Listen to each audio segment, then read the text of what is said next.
আজি ভাবিলোঁ চুলিৰ যত্ন লওঁ। এইফালে এল'ভেৰা আৰু ঘৰৰ এল'ভেৰা আৰু জবা ফুলৰ পাত। চুলিখিনি বহুত বেয়া হৈ গৈছে, ইমান সৰিছে।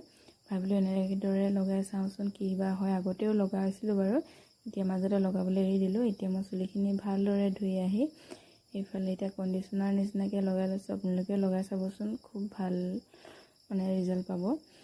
চুলিখিনি ধোৱাৰ আগতেও লগাব পাৰি, জেতুকাৰ লগোৱা নিচিনাকৈ লগাই থৈ। মই বাৰু সেনেকৈ লগোৱা নাই, এনেকৈ কণ্ডিশ্যনাৰ নিচিনাকৈ লগাইছোঁ। ভালদৰে চেকি লৈ পানীখিনি উলিয়াই লৈছোঁ। এইফালে চুলিখিনি ধুই আহিছোঁ। ধুই আহি দেখিছেনে ইমান ধুনীয়া।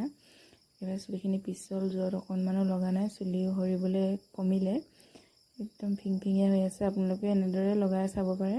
মই বহুত দিন লগোৱা নাছিলোঁ, আজি আকৌ লগালোঁ। এতিয়া মাজে মাজে আকৌ লগাব লাগিব। গৰম দিনত যিহেতু চুলিবিলাক ঘামি বহুত সৰে, মোৰো বহুত সৰিব ধৰিছিলে। এতিয়া লগোৱাৰ পৰা ফণীয়াওঁতে এতিয়া আজি সৰিবলৈ অকণমান কমিছে।